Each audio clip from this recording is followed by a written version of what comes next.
from the Fox 5 studios, this is Silver State Sports Live.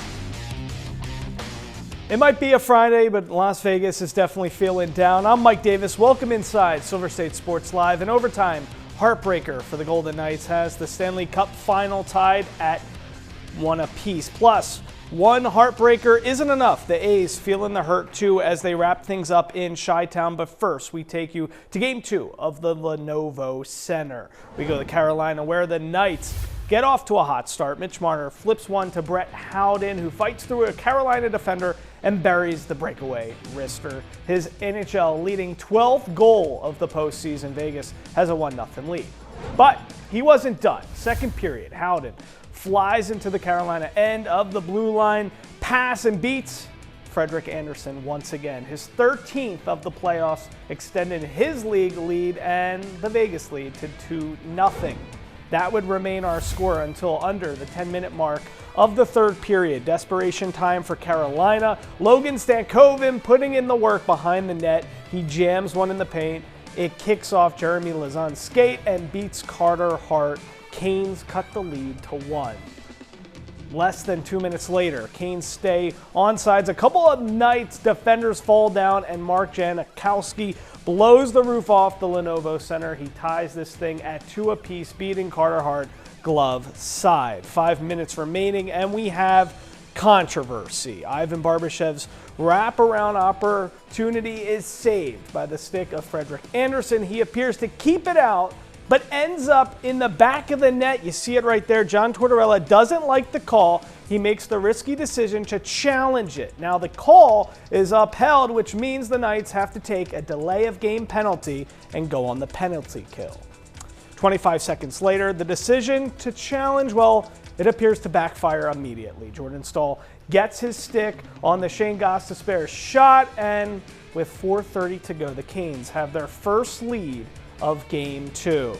So the Knights on the ropes, the tendy pulled, a minute and a half to go. Mitch Marner puts one on the net, and look at that. It's tipped around, and the captain gets it done. Mark Stone knocks it off Andersen, and in the hockey game is now tied. We're going to go to overtime. And just 4 minutes into the OT period, the Canes complete the comeback and put this baby to bed. Tomas Hertl in the box for tripping, and Seth Jarvis's one-timer beats Carter Hart on the power play. The Canes tie the series at 1. I don't know, there's a couple of turnovers that led to some of their play. But, you know what, we battled back, find some adversity, with the disallowed goal, and battled back, but, just couldn't get over the hump. But we'll be ready. I mean, obviously, like to get two out of here, but it's the nature of the game. They got a good team, so we'll regroup and get on a plane tomorrow and be dialed in for Game 3. We're fine. We got a positive group in here. We did a lot of good things tonight. We just we got to improve on some of those mistakes, but we're all good. We're excited to go back to Vegas and take control of the series again. All right, joining me now is our VGK insider, Vince Sapienza. Vince, normally we would hear from John Tortorella right after those highlights, but we felt his answer on why he challenged the third period no-goal call, along with the rest of his post-game presser. It really deserves its own moment in the sun, so let's take a look at that. I saw a loose puck in front of Freddie. Our player stabbed it, didn't move the goalie, and it goes through him and to the other side. I'd challenge it 10 out of 10 times. Yes. Forward. Yes. Yeah, they played well. I haven't looked at the clips yet. We have a good team, a very good team. I have my thoughts. I'm not discussing it here. Other questions? Thanks, Sean. Wow. All right. So, of course, this game is always going to be remembered for this critical failed coach's challenge, but I'd love for you to break this play down for us and just walk us through this waved off goal. So obviously up 2-0, right? The Golden Knights feeling good. Carolina starts storming back, tied 2-2. But this is the kind of the calling card of the Golden Knights. Nothing seems to get their goat, if you will. They're unflappable. Ivan Barbashev makes an amazing play on the wraparound. Whiffs on the initial shot, but right there, that is the critical shot right there. So I know there was some confusion on the broadcast about why the play was called dead, why it was called no goal. The call on the ice from the referee is that there was goaltender interference on the play. Okay. And that's why it was no goal. John Tortorella, clearly, him and his video team said, I don't see that for a second. This is the shot right here, though, Mike. If you look right here, as Barbashev goes to push it in, there's contact with the glove. You can poke a puck that's underneath a goaltender, but you cannot impede a goaltender from making a save. Gotcha. The refs, this is based on their vernacular, speaking during and after the game, saying the play stood, that there was goaltender interference, and this part right here, not that shot either, and not that swing and miss, it's as he pushes under the glove. Gotcha. That's where they say it's a no goal. Now, you can make the argument that, hey, he did not have the puck. Right, and his he has the ability to go after Right. the puck himself. That's a tough play all the way around to challenge. John Tortorella doubled down this morning in his availability with the media before they left for Vegas.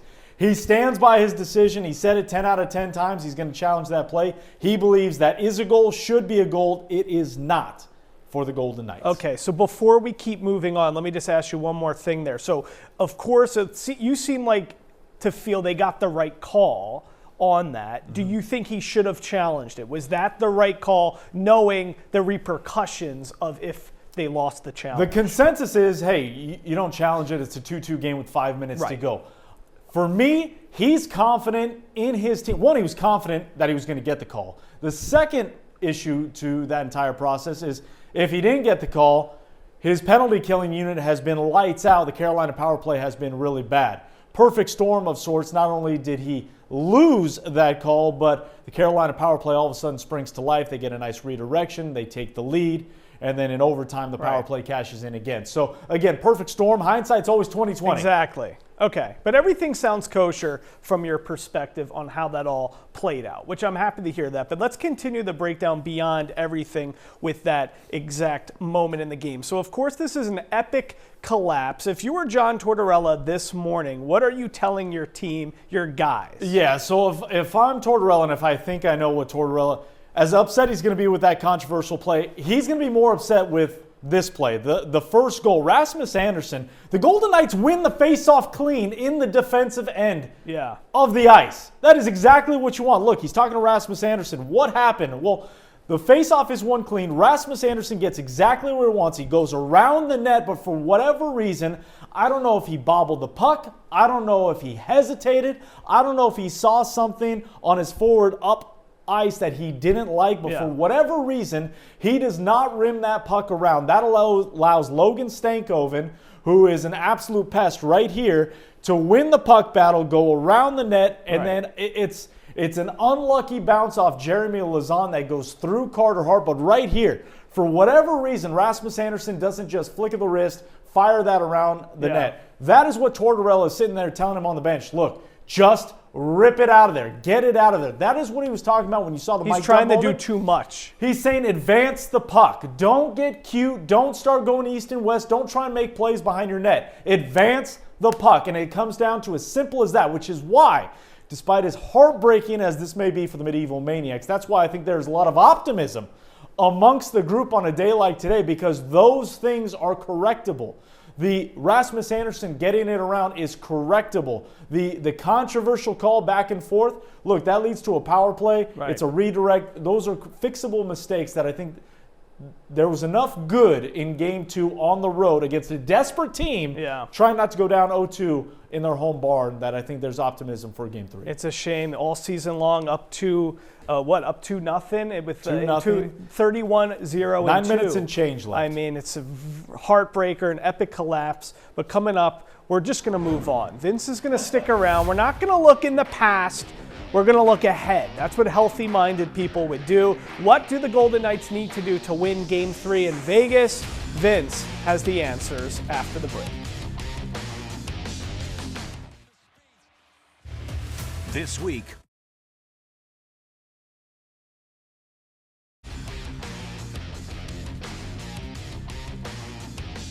you're watching Silver State Sports Live. All right, welcome back. A devastating OT collapse has Medieval Maniacs down on this Friday, but VGK insider Vince Sapienza is here to help soften the blow. So Vince, let's not look back anymore, only look forward, positive mentality here. So Game 3 set tomorrow at the Fortress. What would you like to see VGK do in the first period to just get back on track? What It's simple, it's score. It's score, and it's not just score in the first period, it's score early. You got to get this crowd into it. I think we talked yesterday about there's going to be a lot of nervous energy inside the Lenovo Center, especially if the Golden Knights score first. Well, they accomplished those goals of scoring first. There was a lot of nervous energy. It was quiet in there. But once that first goal happened for Carolina, the building was back in it, and Keegan Kolesar talked about it this morning. He said when they scored that go-ahead goal, it was as loud as the whiteout goal in Winnipeg from a couple years back in the postseason, which is saying something. So I think it's I don't want to say it's vital, but man, it could be really, really helpful to score early, get this crowd into it, kind of take the ease from the fan perspective because, you know, I know Tortorella likes to downplay it in terms of loud buildings and momentum within a building and things like that, but it does matter. You talk to these players, they feel it. They understand you could be the most experienced team in the world like the Golden Knights are. There's something about feeling good about your game and having other people supporting, cheering for you. Keegan Kolesar talked about that in a big way, and he says, you know, you go back to that COVID year when there was just empty barns, and it was miserable, he said. You remember how important the fans can be to creating that juice, creating some of those extra will-type plays. So scoring first is nice. Scoring early would be even better. Okay, so if you had to pinpoint one player for us, somebody who's going to be an X factor just in Game 3 alone, who would that be? You could really go down the list. I would. My mind is always going to go to Jack Eichel because of what he brings, especially at home. He's a fan favorite. When he lights the lamp, it's just a little bit different than other guys, and that's no disrespect to the other players, but when a guy like Jack Eichel scores, when a guy like Mitch Marner scores, I'm not just talking about getting the assist. I'm talking about scoring goals. There's a different vibe. Mark Stone is obviously in that category as well. Give me one of those big three in terms of scoring early because the Brett Hounds of the world, great stories. You know, fourth-line guys, identity guys, great stories, but there's something different when those top dogs are barking. It makes a lot of sense. It's great these guys, though, that come alive in the postseason. We didn't get to this in the recap, in the highlights, but Brayden McNabb, this injury, what are you hearing? Is it likely that he's back in Game 3? Is it likely he comes back in the series at all? Tell us what's going on and what you're hearing. I'll tell you this. If there is any player on the Golden Knights roster, past or present, that could take a puck to the face and come back the next game, my money would be on Brayden McNabb. I mean, this guy is an absolute beast and a very scary situation. Obviously hoping for nothing but the best. Did sound like he was walking out of the building on his own to go to the hospital. Somebody did say that they did see him later on in the building last night. Again, those are unconfirmed. Players were asked this morning if they saw Brayden. They said no. How much of that is true? Just keeping things under wraps. I don't know. We'll have to wait and see for Game 3. But if he were to come back, the morale boost that would create is obviously huge. He's going to be wearing a bubble if indeed that is the case. I mean, I'm sure he'd be completely black and blue. But you know better than anybody in this city just the camaraderie of what these guys are like, the behind the scenes, the intangibles. If he were to come back in any capacity, the roar from the crowd alone, what that would do for the crowd, what that would do for the bench. Brayden McNabb is a massive piece to this puzzle for the Golden Knights in this postseason run. Look, Shea has all the flash, rightfully so, right? Noah Hannafin's getting paid. Rasmus Anderson is kind of the shiny new toy on the back end. Dylan Coughlin's a great story on the blue line. But Brayden McNabb, forget that he's an original misfit. He is the foundation. He is the bedrock of the blue line for the Golden Knights in everything they do. Not too dissimilar to what Alex Pietrangelo brought in years past. Alec Martinez brought. There's a pedigree, there's a toughness, a cool calm about him.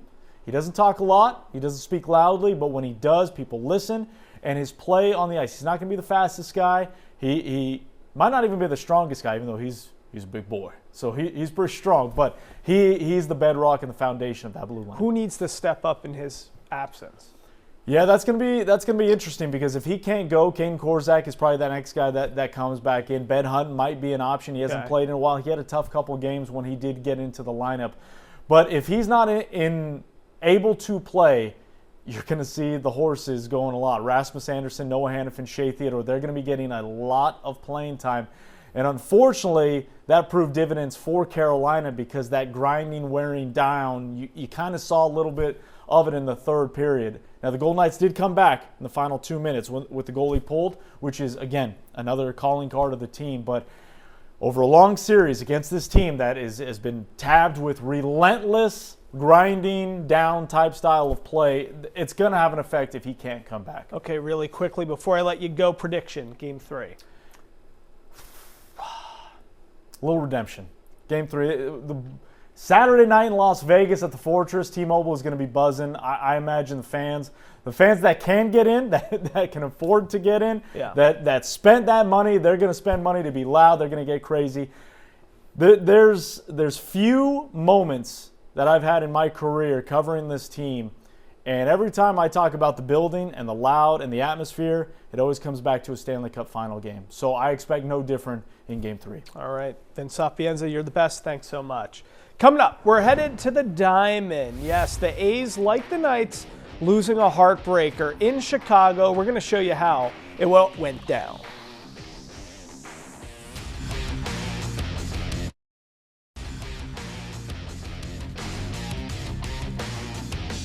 You're watching Silver State Sports Live. The depression continues for Vegas sports fans on this Friday as the A's couldn't complete the sweep. A 4-run rally in the ninth gave the Cubbies a walk-off win at home. Here's how it all played out. Top of the fourth, Shea Langoliers, it's going. It's going. Wait, is it? Come on, get over that, Ivy. Yes, it is. Umpire reviews it. It's upheld. It's 1-0 A's. Top of the sixth, Shea Langoliers. This is where he goes Mighty Morphin. It's where he turns into Shea Bangoliers. Henry Bolte on second. But wait, look, PCA? Oh my, wait, what's going on there? He can't catch the ball. He can't see it. An easy pop fly to center field. This is why you hustle, kids at home, because Shea, he just keeps doing his thing. He hustles, Bolte scores, and so does Shea. Beating the tag, it's 4-0 A's. All right, PCR embarrassed, probably, but was he mentally checked out? No. He puts the Cubs on the board, a solo shot to right field. It's 4-1.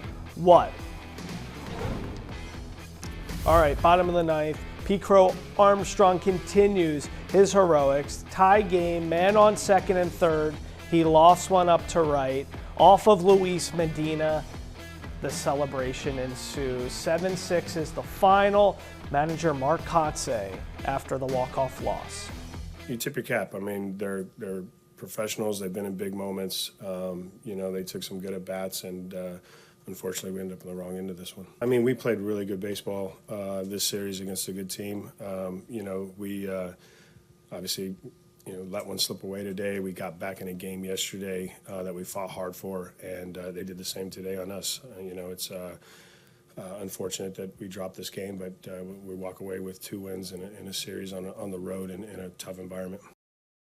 All right, so the A's will look to get right as they begin a 3-game series in Houston tonight. But from Texas, they're going to head to Summerlin for the Las Vegas series at Las Vegas Ballpark. For more on that, I spoke with the voice of the Aviators, Matt Neverett.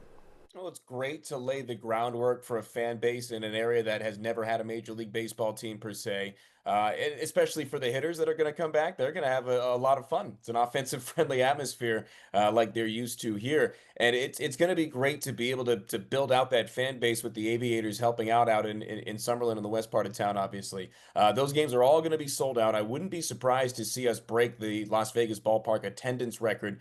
There's going to be a day or two, Mike, where they jam 12,000 in that place, and it's going to be something to see. It's going to be jam-packed. It's going to be the hottest ticket in town. It's going to be a very interesting and I think really cool and unique looking broadcast from the television end. And you're going to see some big time stars. I'm excited to get an eye on Jacob Mizorowski. If he throws for the Brewers in one of those 3 games, that's going to be some heat like we're used to out there, but not with the weather, but with the fastball, the record-breaking fastball for Jacob Mizorowski. I'm also looking forward, like we have been talking to before we took the air here, the giveaways are outstanding. There's a Nick Kurtz bobblehead that I really want, an A's flag. I love the Vegas A's jersey, and that straw hat is calling my name for sure.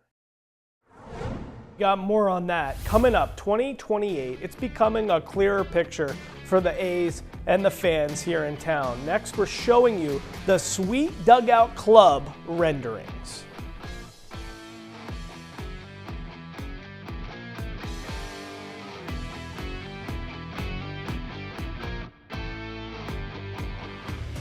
This week on the Silver State Sports and Entertainment Network.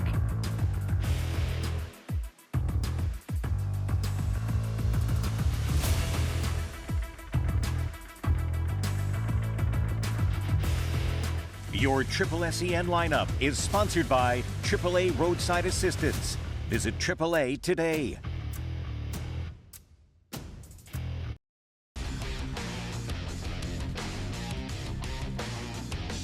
You're watching Silver State Sports Live. All right, check out these digs. Today, the A's announced the Dugout Club, a brand new premium seating experience at the new ballpark, set to open on the Las Vegas Strip in 2028. Now you can see it's going to be located behind the first and third baselines. Members of the Dugout Club will have access to not only exclusive seating, but a dedicated concourse set with all-inclusive food. I mean, that's what you're really looking for. It's going to be an elevated game day experience. For more information, you can visit athletics.com/Vegas. And don't forget, Silver State Sports Live is going on the road. Mariah Janos and I will be live from the ballpark on Monday at 2 p.m.